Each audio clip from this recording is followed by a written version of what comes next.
नमस्कार। Rahu and Ketu in astrology. Rahu और Ketu astrology में ऐसे दो ग्रह हैं या प्लैनेट हैं जिनका कि कोई फिजिकल एग्जिस्टेंस नहीं होता। ये एक मैथमेटिकली कैलकुलेटेड पॉइंट है जो कि स्पेस में चंद्रमा का एक्सिस जहाँ पे भी सूर्य के पाथ को कट करता है, उन पॉइंट्स को हम राहु और केतु कहते हैं। इनको छाया ग्रह या शेडोई प्लैनेट भी बोलते हैं, क्योंकि इनका एक्चुअल में कोई एग्जिस्टेंस नहीं होता। इसलिए कुंडली के अंदर इनको किसी भी हाउस की लॉर्डशिप नहीं दी गई है।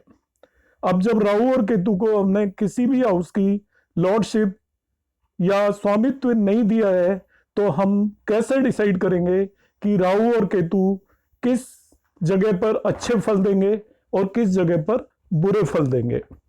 इनका जो नेचुरल नेचर है वो मेलिफिक होता है। नेचुरली इन दोनों ही प्लैनेट को अशुभ माना जाता है, मगर ऐसा नहीं है कि ये प्लैनेट अशुभ ही फल देंगे।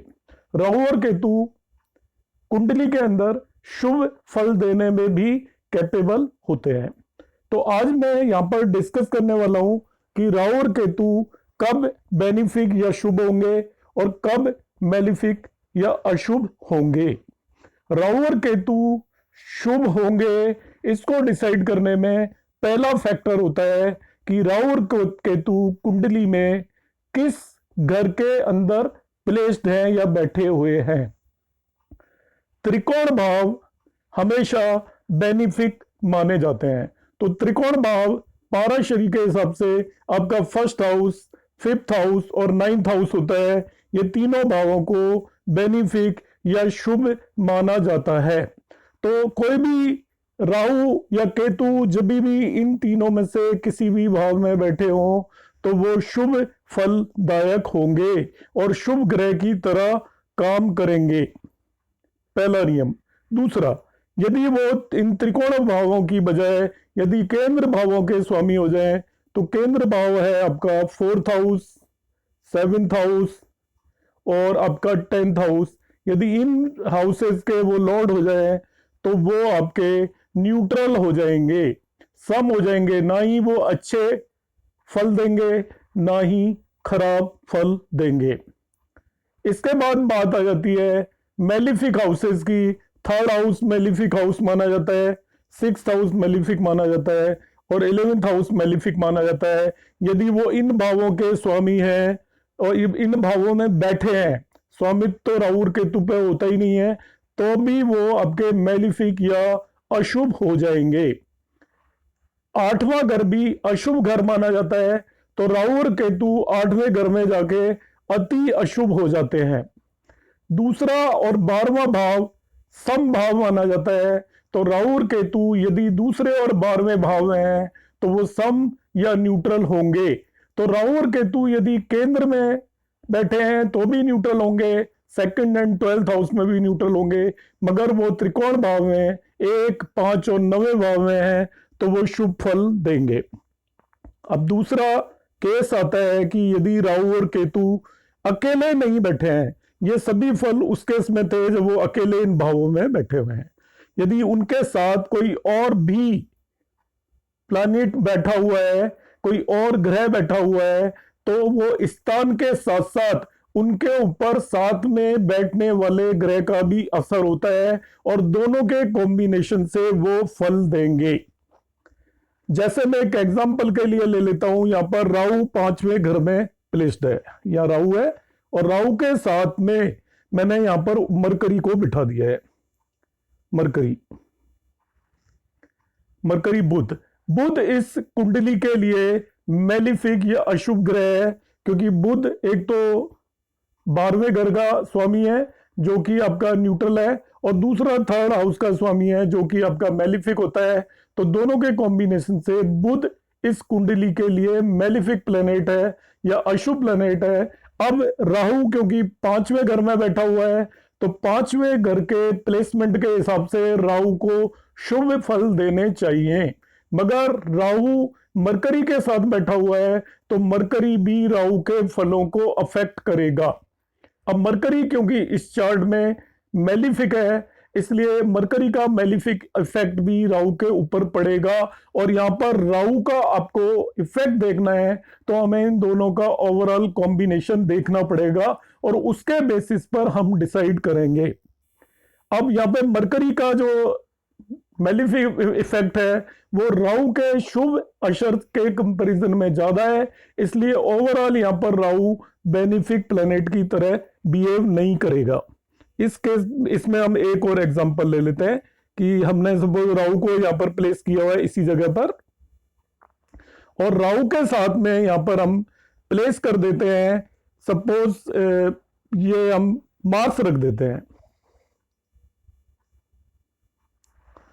अब देखिए मार्स इस चार्ट के लिए अति योग कारक है, क्योंकि मार्स एक तो इस केंद्र का लॉर्ड है और ये 5th हाउस का लॉर्ड है, तो अति योग कारक है। अब राहु का प्लेसमेंट आपका ट्राइन में होने की वजह से राहु आपका शुभ फल देने लायक है।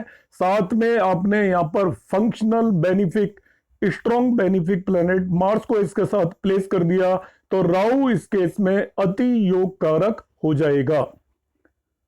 दोनों वजह से, एक तो राहु का प्लेसमेंट आपका त्रिकोण में है, तो हमें दो चीजें देखनी है जब भी राहु और केतु से रिलेटेड रिजल्ट देखेंगे। पहला तो हम उसका प्लेसमेंट देखते हैं और दूसरा हम उसका साथ में जो भी प्लैनेट प्लेस्ड है वो देखते हैं।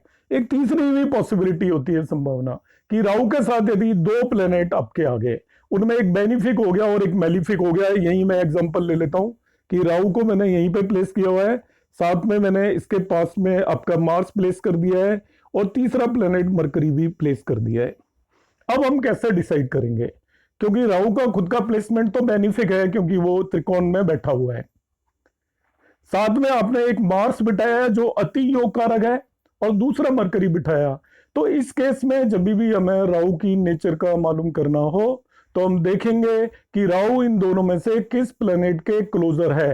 राहु की डिग्रीज जिस भी प्लैनेट के क्लोजर होंगी उस प्लैनेट का राहु के ऊपर असर पड़ेगा। यदि इस चार्ट में राहु मार्स के नजदीक है तो राहु अति योग कारक की तरह बिहेव करेगा, मगर वो मरकरी के नजदीक आ जाता है तो राहु योग कारक नहीं रहेगा, क्योंकि मरकरी इस चार्ट के लिए मेलिफिक प्लैनेट है। इसी तरीके से हम एक दूसरा एग्जांपल लेते हैं जिसमें कि हमने यहां पर राहु को प्लेस कर दिया है एक ऐसे प्लेस पर जो कि बेनिफिक प्लेस नहीं है। सपोज राहु को मैंने इस जगह पे प्लेस कर दिया। अब राहु इस केस में न्यूट्रल हो गया, क्योंकि केंद्र में राहु न्यूट्रल होता है। अब मैं राहु के साथ इस जगह पर आपका मरकरी बिठा देता हूं तो राहु हाईली मेलिफिक हो जाएगा, क्योंकि मरकरी इस चार्ट के लिए मेलिफिक है और राहु खुद न्यूट्रल है, तो न्यूट्रल प्लस मेलिफिक मतलब ये काफी ज्यादा मेलिफिक होगा।